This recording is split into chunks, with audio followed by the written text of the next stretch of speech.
परिवार में जो हो गया है, जो दुख मिल गया है, छोड़ दीजिए।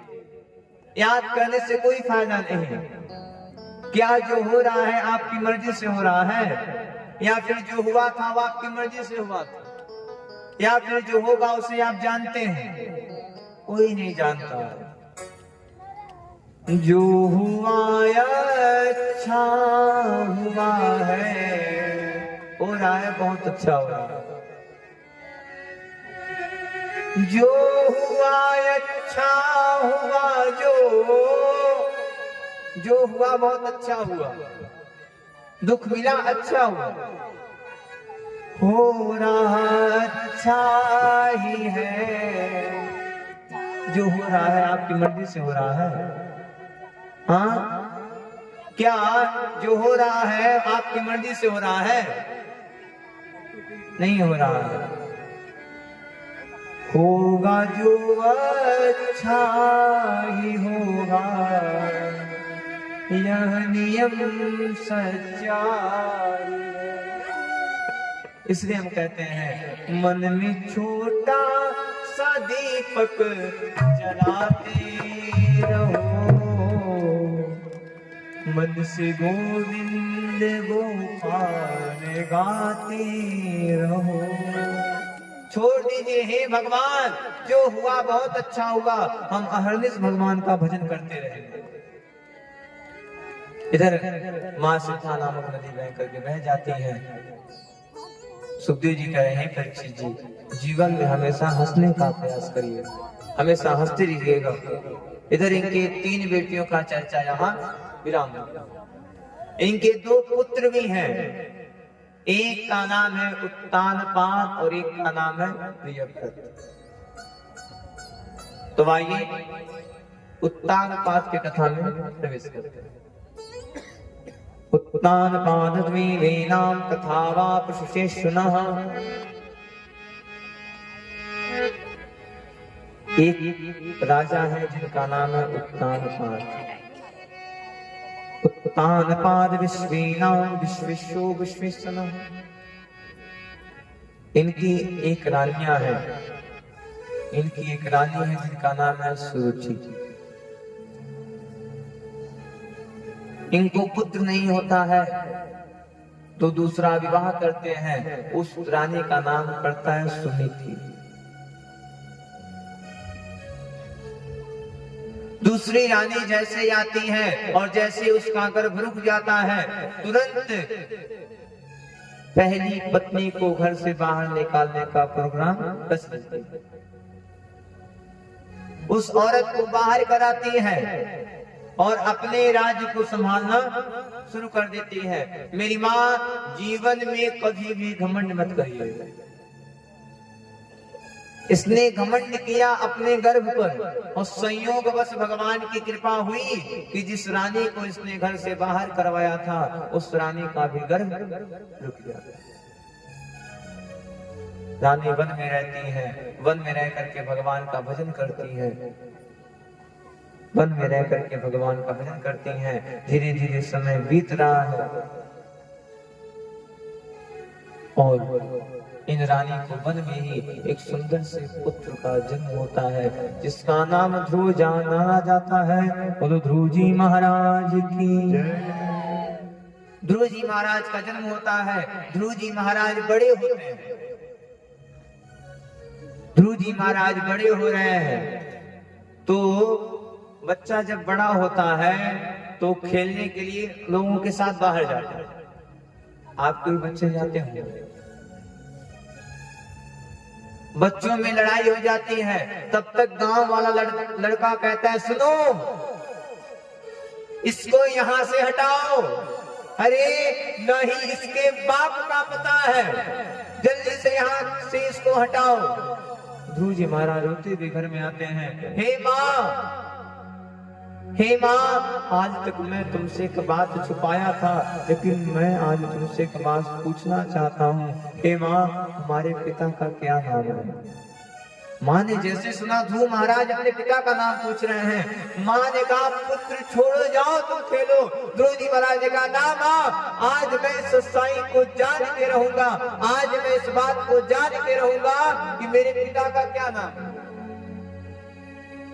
माँ लगे रोने, हे पुत्र आखिर तुम्हारे अंदर यह बात कहाँ से आई?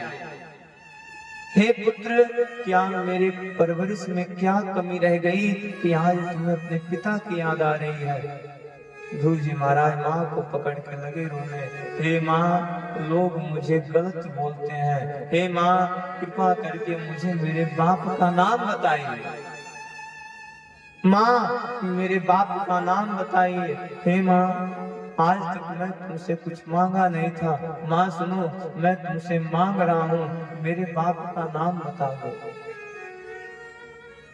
माँ पुत्र को पकड़ कर लगी रोने, हे पुत्र आखिर कौन सी ऐसी कमी तुम्हारे पिता की महसूस हो गई जो तुम आज अपने पिता का नाम पूछ रहे हो? हे पुत्र कौन सी बात रह गई? ध्रुव जी महाराज का नाम लोग गलत कहते हैं, लोग कहते हैं इसके बाप ही नहीं है। माँ आज तक मैं तुमसे कुछ नहीं मांगा था, लेकिन माँ आज मुझे मेरे बाप का नाम जानना है, माँ मेरे पिता का नाम बता दो।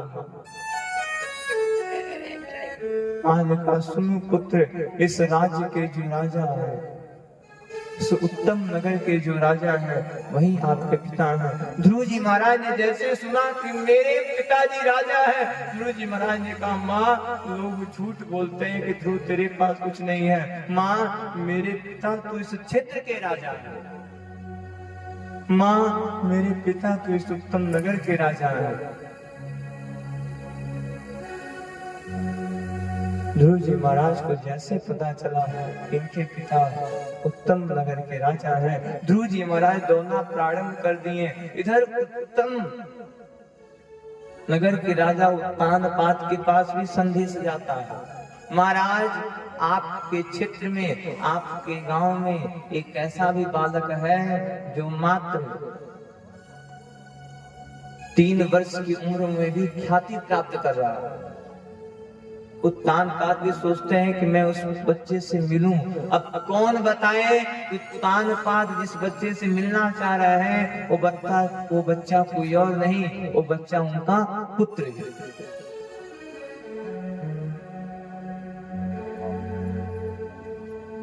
इधर ध्रुव जी महाराज आते हैं, पिता के गोदी में बैठ जाते हैं। सैनिक कहते हैं महाराज यह बड़ी रानी के पुत्र ध्रुव जी महाराज है। भगवान ध्रुव को देख करके उत्तानपाद लगे रोने, हे पुत्र आज तक तुम कहाँ थे, पुत्र आज तक तुम कहाँ थे? लगे भगवान को पकड़ के रोने ध्रुव जी महाराज गोदी में बैठे हैं, हे पिताजी मुझे सब दुख मिला, मुझे सुख मिला, लेकिन जो सुख एक पिता की गोद में प्राप्त होता है वो मुझे सुख आज मिल रहा है। इधर दूसरी रानी आती है, ध्रुव जी महाराज का हाथ पकड़ती हैं और हाथ पकड़ के नीचे उतार देते हैं। अरे दुष्टे पापी, तुम्हारी हिम्मत कैसे हो गई एक राजा के गोद में बैठी? जंगल में रहते हो, तुम्हारे अंदर हिम्मत कहां से आ गई कि तुम एक राजा के गोद में बैठे हो? इतनी हिम्मत कहां से आ गई? ध्रुव जी महाराज लगे रोने, हे मौसी अरे मैं कोई गैर नहीं हूँ, अरे मौसी मैं तुम्हारी बड़ी बहन का पुत्र हूँ।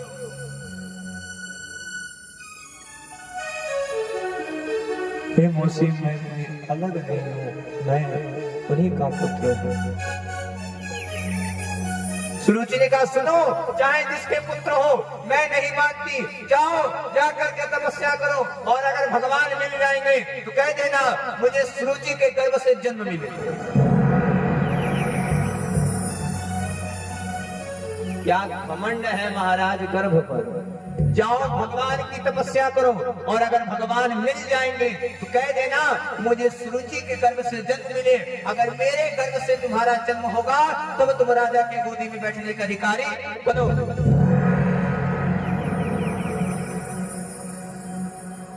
ध्रुव जी महाराज रोते हुए आते हैं, हे माँ मौसी ने कहा जा करके तपस्या करो। माँ ने कहा अगर मौसी ने तपस्या करने के लिए कहा है तो जाओ, जा करके भगवान की तपस्या करो। 3 साल का बच्चा क्या तपस्या करेगा? मेरी माँ 3 साल के ध्रुव जी क्या करेंगे? ध्रुव जी महाराज वन में आते हैं। यह सारी दृष्टि साक्षात परम पिता परमेश्वर जगत की करुणा निधान नारायण देख रहे हैं। नारायण के बगल में नारद जी हैं। नारद जी देख रहे हैं। भगवान ने कहा हे नारद जी, जाइए इस बच्चे की परीक्षा लीजिए। पता नहीं यह बच्चा सही में भक्ति करना चाहता है या फिर नाटक कर रहा है, क्योंकि कई लोग झूठे में जा कपूर जरा गए।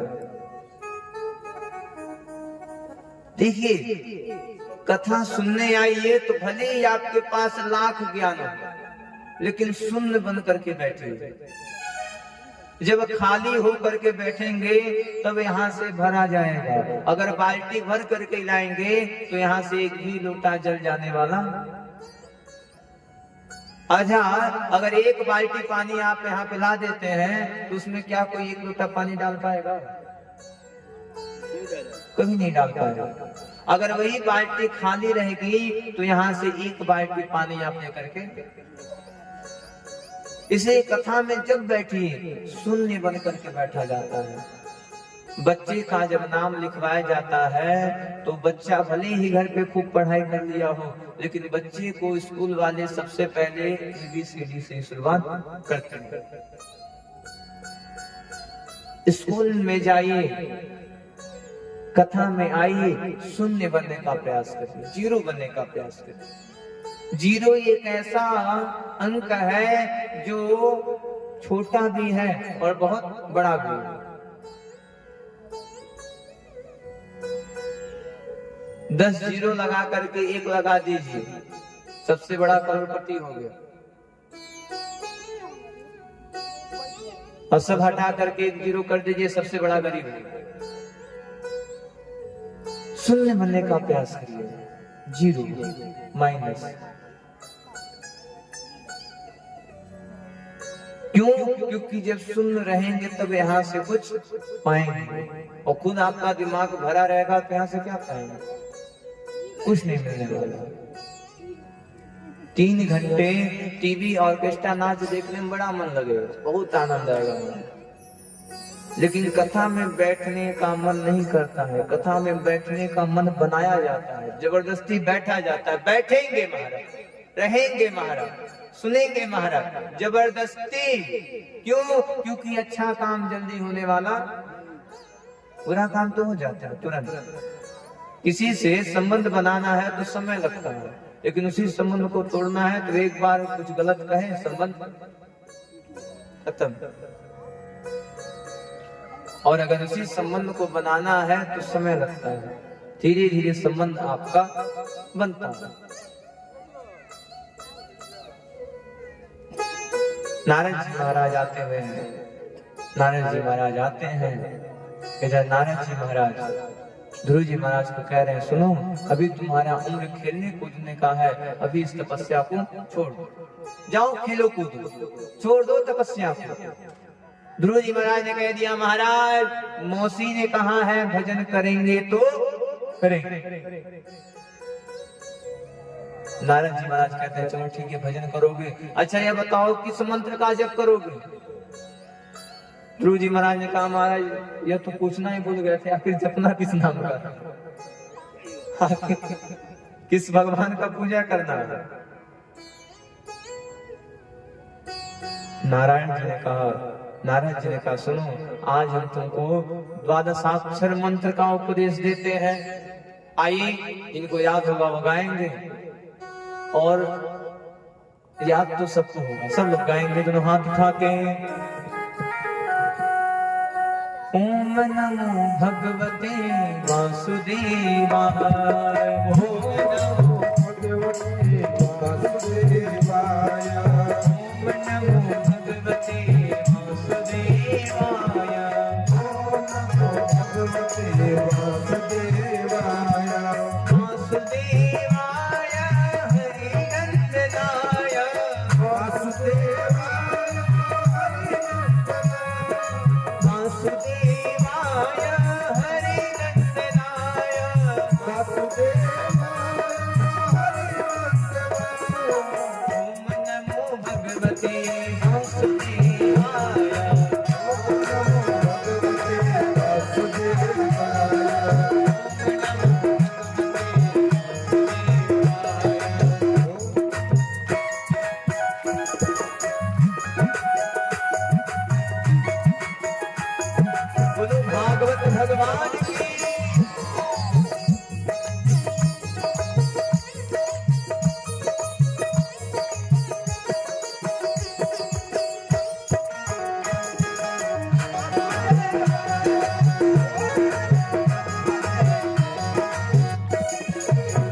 बाहर में हर जगह कहो कृष्ण कृष्ण, घर में बाहर में हर जगह, घर में बाहर में हर जगह कहो कृष्ण कृष्ण, घर में बाहर में हर जगह, सोते कहो चलते कहो हंसते कहो कृष्ण कृष्ण,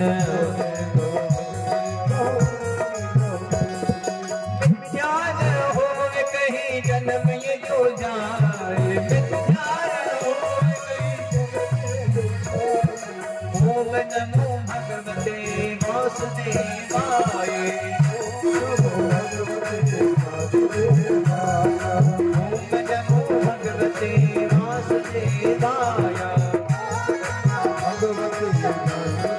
जय हो।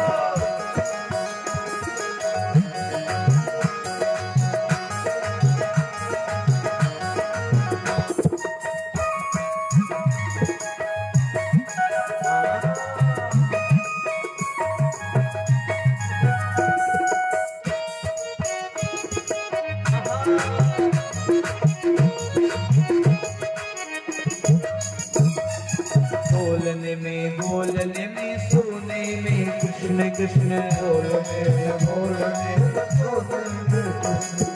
बोलने में बोलने में बोलने में कृष्ण कृष्ण, सोने में हंसने में रोने में कृष्ण कृष्ण, विज्ञान हो रे मनुज तन पाए, विज्ञान हो रे मनुज तन पाए, ओम नमो भगवते वासुदेवाय।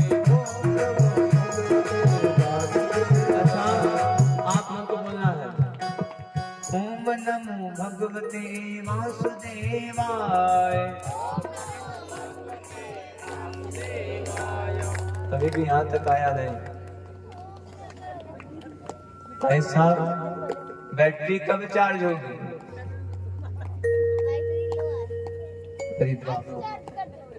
ओम नमो भगवते वासुदेवाय। और एक बार आप लोगों से पीछे से मच्छरों की आवाज आ रही है, कदम लगा के ओम नमो भगवते वासुदेवाय। आप बोलते नहीं, बोलते नहीं, बोलते आप बोले विपत्ति ओम नमो भगवते वासुदेवाय। कई जने कहते काहे बोली, हमारा तो मुकदमा चला था। अच्छा भगवान का नाम लेने में भी शर्म आता है, और छोटा यूट्यूबर कहना हो तब शर्म नहीं आएगा। हाँ अबे फलानमा के नाम लेना तू त्यापन दी, इसमें शर्म नहीं आएगा। ऑर्केस्ट्रा वाली आ जाए तो खूब हाथ चमकाएंगे, खूब नाचेंगे, खूब बोलेंगे। यहाँ भगवान का नाम बोला जा रहा है, महाराज काहे बोली, सब कुछ स्वर्ग चल जाए, नरकवा में जाकर क्यों चाहे खिलाए चाहे सब लोग स्वर्ग ही चल जाएंगे, नरकवा की फैक्ट्रिया टूट नहीं जाएगी, फैक्ट्रिया दोनों चलते रहे। ओम नमो भगवते वासुदेवाय। ओम नमो भगवते वासुदेवाय। ओम नमो भगवते वासुदेवाय। ओम नमो भगवते वासुदेवाय।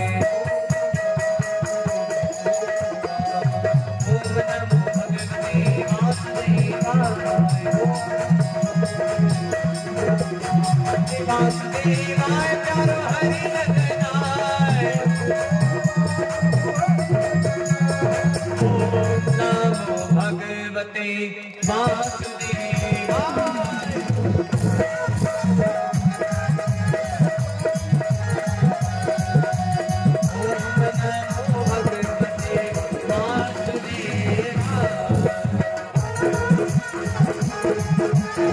गुरु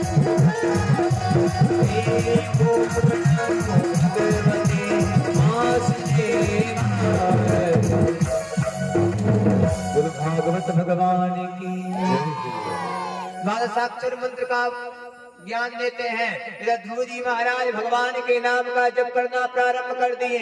ध्रुव जी महाराज पहले तो फलाहार का ग्रहण करते हैं, कुछ महीने बाद फलाहार का भी त्याग करते हैं, पत्ता खा करके भगवान का भजन करते हैं। कुछ महीने बाद पत्ते का भी त्याग कर देते हैं, मात्र श्वास मात्र से भगवान का भजन करते हैं। कुछ महीने बाद ही ध्रुव जी महाराज अपने श्वास को रोक करके भगवान का भजन करना प्रारंभ कर देते हैं। सारा त्रिलोक हिल गया, सारा त्रिलोक कांप गया। ब्रह्मा जी पहुंच गए विष्णु जी के पास। अरे महाराज जल्दी जाइए, अरे आपका भक्त बिना श्वास रोके, आपका भक्त तो श्वास रोक करके आपका प्रार्थना कर रहा है। महाराज जल्दी जाइए। भगवान आते हैं, भगवान ध्रुव जी महाराज के बगल में खड़े हैं, लेकिन ध्रुव जी महाराज भगवान का भजन करने में इतने मस्त हैं, इतने लगे हैं कि ध्रुव जी महाराज भगवान को नहीं देख पा रहे, भगवान को नहीं देख पाते हैं। ध्रुव जी महाराज भगवान ने कहा ध्रुव वरदान मांगो।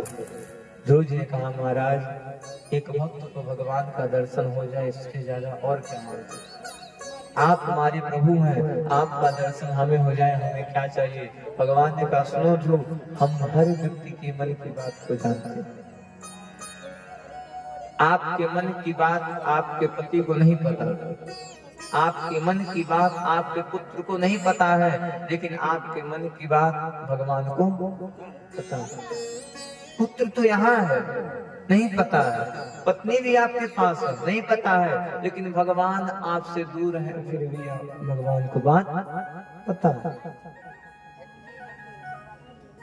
अच्छा, व्यक्ति गलत कर्म जब करता है तो आगे पीछे देखता है, चारों तरफ देखता है, लेकिन ऊपर देखना भूल जाता है। ऊपर सीसीटीवी कैमरा लगा है, सब जा रहा है आपका। भगवान देख रहे हैं कि तुमने किसके साथ गलत किया है, किसके साथ अच्छा किया है। अगर आप गलत किए हैं तो गलत का सजा मिलेगा, हाँ, अगर आप अच्छा किए हैं तो अच्छे का फल मिलेगा। व्यक्ति का कर्म ही उसे महान बनाता है। पंडित बनने से कोई महान नहीं होगा। पोथी पढ़ पढ़ जग हुआ, पंडित हुआ न कोई, 2.5 अक्षर प्रेम का पढ़े से पंडित हो। पोथी पढ़ने से मेरी माँ, हाँ मेरी माँ, पोथी पढ़ने से कोई भी पंडित होने वाला। अच्छा, पंडित जी के अंदर खूब ज्ञान हो और आपसे बोलने का तरीका ही नहीं पता है तो क्या फायदा ऐसे ज्ञान। खूब पढ़ाई किए हैं, खूब ज्ञान है, खूब वेद विज्ञान के बारे में जान रहे हैं, लेकिन आपके साथ सही से बोल नहीं पा रहे हैं, सही से चल नहीं पा रहे हैं, तो क्या फायदा ऐसे पढ़ाई, कोई फायदा नहीं। 2.5 अक्षर अगर प्रेम है तो पंडित है, प्रेम नहीं तो कुछ नहीं। वेद पढ़ने से विद्वान तो हो सकते हैं, लेकिन विद्वान नहीं बनना है, अपने अंदर विद्वता को नहीं दिखाना है, अपने अंदर वेदांता को ग्रहण करना है। वेदांता का मतलब होता है संबंध, प्रेम। अगर आपके अंदर प्रेम रहेगा तब आप उनसे बात कर पाएंगे। अब खूब मंत्र पढ़ रहे हैं, खूब पूजा करा रहे हैं और आपके साथ सही से बोलने का तमीज ही नहीं है तो क्या फायदा। अब डीएम साहब भी डीएम के पद को प्राप्त कर लिए हैं और आपसे सही से बोल नहीं रहे हैं तो क्या फायदा उनको डीएम बनने से, क्या फायदा पंडित जी को पंडिताई कराने से, जो सही से बोल ही नहीं पा रहे हैं, जो सही से चल ही नहीं पा रहे हैं। सही से बोलना भी एक गुण होता है, सही से चलना भी एक गुण होता है। जिस स्थान पे प्रेम आ जाता है वहां पे ज्ञान टाटा बाय बाय खत्म। वहां पे ज्ञान खत्म। आगे कथा में बताएंगे आपको कि प्रेम का महत्व क्या होता है। जहां पे आपका ज्ञान विराम होता है वहां से प्रेम शुरू होता है।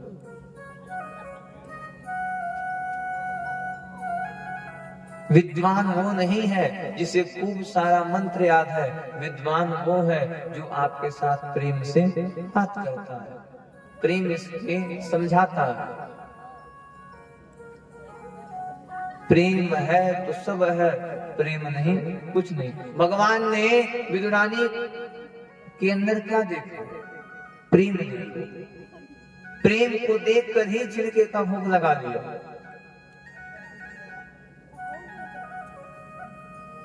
भगवान को अपने भक्त से प्रेम होता है। एक भक्त को भगवान से प्रेम रहता है। भावना में भाव है तो भावना बेकार है, भावना में भव हो जाए तो भव से बेड़ा पार है। भावना में अगर भाव आ गया, हे भगवान 10 लाख दे दीजिए, तो सारा पूजा पाठ खत्म।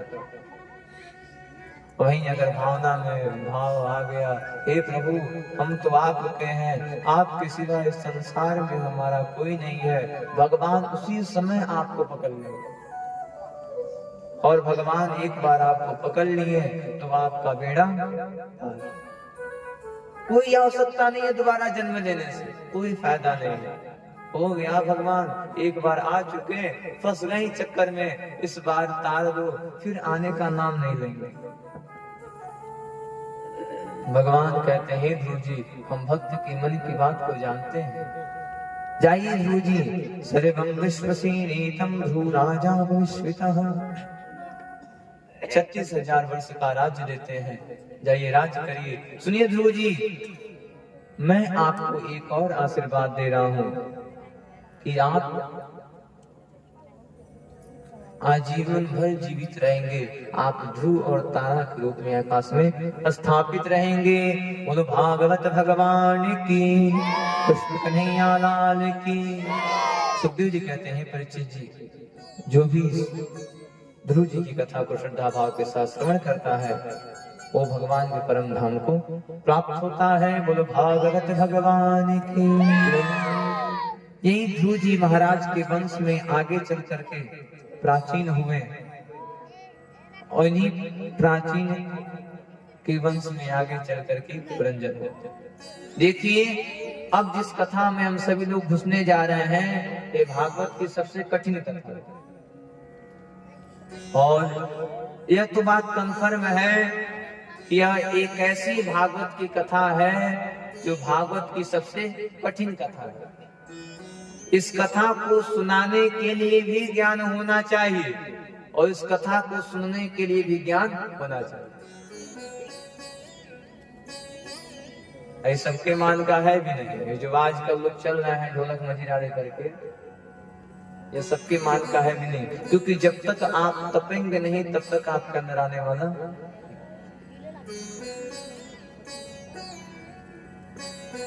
पुरंजन और अभिज्ञात की कथा में हम लोग घुस रहे हैं। ध्यान दीजिएगा, यह भागवत की एक ऐसी कठिन कथा है जिस कथा को समझने के लिए आपका पूरा ध्यान यहाँ होना चाहिए। ध्यान दीजिएगा, क्यों? क्योंकि एक बार ध्यान भटका तो फिर कथा समझ में आने वाली। क्यों? क्योंकि यह भागवत की सबसे कठिन कथा है। कई व्यास जी लोग तो कथा जानते भी नहीं, भागवत पढ़ेंगे तब न जानेंगे भागवत में क्या नहीं है, क्या नहीं है। लोग उल्टा सीधा बात बता करके आपके दिमाग में भ्रम भर देते हैं। भागवत में क्या नहीं है? भागवत में जीव के जन्म के साथ, जीव के कर्म के साथ, जीव के मुक्ति का भी साधन दे दिया गया। ध्यान दीजिए, पुरंजनो नाम अभिज्ञातम, एक पुरंजन है और एक अभिज्ञात है। ध्यान दीजिए। हाँ, पंचायत वाली माँ, इधर उधर की बात बंद। महाराज क्या करें, घर में पतोहू से देख के नहीं बनता है, घर में बतियाएंगे तो पतोहिया सुन लेंगे। कथा में मौका मिल रहा है, यहाँ भी आप बोल दे रहे हैं। बोलो राधे राधे और जोर से ध्यान दीजिए। क्यों? क्योंकि 3 घंटा आपका टाइम पास और कोई कर सकता है। जो कथा, जो शब्द आपको इस मंच से सुना दी जाएगी वो फिर आप सुनने वाले, कोई बाहर से जाएगा, कोई ज्ञानी पुरुष आएगा, वही आपको सुना करके जाएगा। एक पुरंजन है और एक अभिज्ञात है, ध्यान दीजिए। पुरंजन अभिज्ञात के मित्र है, पुरंजन अभिज्ञात के मित्र है। अब यहीं से पुरंजनोपाख्यान शुरू हो रहा है। पुरंजन अभिज्ञात से कहते हैं, मित्र मुझे मन कर रहा है कि मैं बाजार में जाऊं।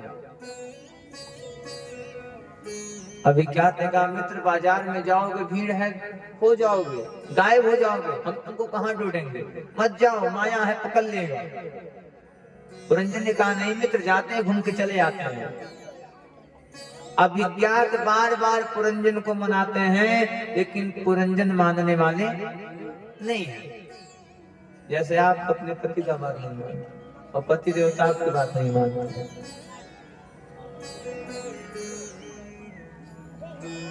पुरंजन बात को नहीं मानते। पुरंजन बाजार में आते हैं और बाजार में आकर के क्या देख रहे हैं कि बाजार में एक 7 मुखी दरवाजा है। 1 2 3 4 5 6 7 दरवाजे में घुस रहे हैं तो क्या देख रहे हैं कि एक सुंदर सा गांव दिखाई दे रहा है। खूब सुंदर सा गांव है और उस दरवाजे के माध्यम से उस गांव में वो घुस जाते हैं। उस गांव में घुसते ही उन्हें एक सुंदर सा घर दिखाई देता है और जल्दी जल्दी दौड़ करके पुरंजन उस घर में जाकर के बैठ जाते हैं।